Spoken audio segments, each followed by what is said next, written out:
कभी आपने गौर किया है कि दुनिया के सबसे मजबूत रिश्ते वही होते हैं जिनमें दोनों पक्षों का कोई ना कोई इंटरेस्ट जुड़ा होता है। बात चाहे दो दोस्तों की हो, दो कंपनियों की या दो देशों की, इंटरेस्ट ही वो चिपकने वाला गोंद है जो लंबे समय तक साथ बनाए रखता है। यही सिद्धांत हमें भारत और सऊदी अरब के संबंधों में भी देखने को मिलता है। शुरुआत में ये संबंध सामान्य थे, लेकिन अब ये रणनीतिक, आर्थिक और राजनीतिक तीनों स्तर पर बेहद गहरे हो चुके हैं। लेकिन यह यात्रा सीधी और सरल नहीं रही। जब हम सऊदी अरब को देखते हैं तो तीन बातें तुरंत ध्यान आती हैं: तेल, ऑयल, इस्लामिक होली साइट्स और वहां मौजूद विदेशी लेबर, जिसमें बड़ी संख्या में भारतीय और पाकिस्तानी नागरिक काम करते हैं। लेकिन सऊदी की भूमिका केवल इन तक सीमित नहीं है। वो मिडिल ईस्ट की राजनीति का सेंटर है, नॉर्थ अफ्रीका तक उसका प्रभाव फैला है और उसके पास वह आर्थिक ताकत है जो उसे एक न्यू एज पावर बना रही है। अब जरा भारत सऊदी रिश्तों के इतिहास पर नजर डालें। आजादी के बाद से रिश्ते औपचारिक थे। 1975 में सऊद बिन अब्दुल अजीज भारत आए। 2006 में मनमोहन सिंह की यात्रा के दौरान रियाद डिक्लेरेशन साइन हुआ, जिससे इन संबंधों को नई दिशा मिली। इन सबके मूल में पंचशील के सिद्धांत थे: नॉन इंटरवेंशन, शांति, सह-अस्तित्व। लेकिन जियोपॉलिटिक्स में सिद्धांत हमेशा स्थायी नहीं रहते, समीकरण बदलते रहते हैं।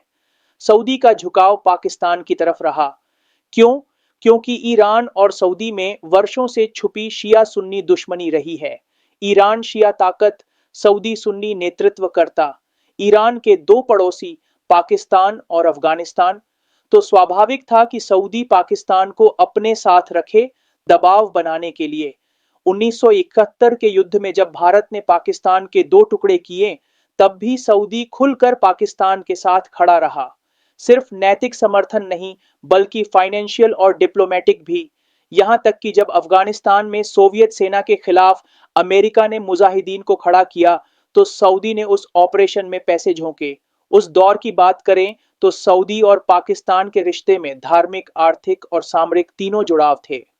सऊदी की सेना को पाकिस्तानी आर्मी ट्रेनिंग देती थी। सऊदी में पाकिस्तानियों की तादाद बड़ी थी, यानी पैसा पाकिस्तान पहुंचता था और सऊदी को सस्ते श्रमिक मिलते थे। सबसे दिलचस्प किस्सा पाकिस्तान के परमाणु परीक्षण से जुड़ा है। सऊदी ने वादा किया, अगर पश्चिमी दुनिया पाकिस्तान पर पाबंदी लगाए तो हम 500 बैरल क्रूड ऑयल रोज फ्री देंगे। यानी डिप्लोमेटिक बैकिंग, फाइनेंशियल बैकिंग और स्ट्रेटेजिक इंटरेस्ट तीनों लाइन में थे। अब आप सोचिए, एक ऐसा देश जो भारत के खिलाफ आतंकी गतिविधियों का पोषण करता है, उसे सऊदी से इतने स्तरों पर मदद मिल रही थी। यह भारत के लिए सिर्फ चुनौती नहीं, सीधा खतरा था। लेकिन समय के साथ समीकरण बदले। पाकिस्तानी जनरल मिर्जा असलम बेग ने इराक द्वारा कुवैत पर हमले को सपोर्ट कर दिया, जबकि कुवैत सऊदी का करीबी था। इससे सऊदी गुस्सा हुआ। फिर कश्मीर के मुद्दे पर सऊदी का स्टैंड एम्बिगस रहा, न पाकिस्तान के विरोध में, न भारत के समर्थन में।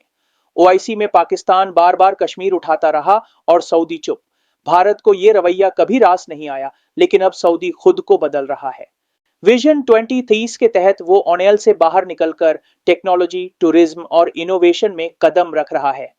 अब सऊदी को चाहिए भरोसेमंद मार्केट, टेक्नोलॉजिकल पार्टनर और पॉलिटिकल स्टेबिलिटी, और ये सब भारत के पास है।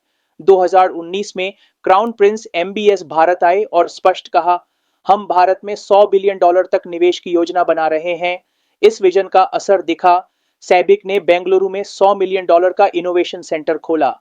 गुजरात में अल्फनर एनर्जी ने विंड प्रोजेक्ट शुरू किया।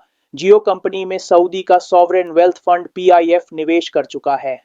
जमील एयर कंडीशनिंग अब भारत में तेजी से विस्तार कर रहा है। कोविड के दौरान दोनों देशों ने मानवता के रिश्ते को भी मजबूत किया। भारत ने वैक्सीन भेजी, सऊदी ने लिक्विड ऑक्सीजन और medical supply. Air bubble agreement के जरिए हजारों भारतीयों की वापसी संभव हुई। सऊदी में एक डेडिकेटेड हेल्थ सेंटर भी खोला गया इंडियन डियास्पोरा के लिए। हालांकि बीच में कुछ कड़वाहटें भी आईं। एक भारतीय नेता की टिप्पणी पर सऊदी और अन्य खाड़ी देशों ने विरोध जताया।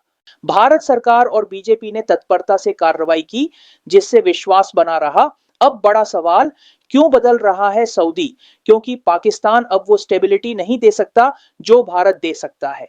भारत के पास डेमोग्राफिक डिविडेंड है, स्टार्टअप पावर है, टेक्नोलॉजी है और सबसे बड़ी बात बाजार है।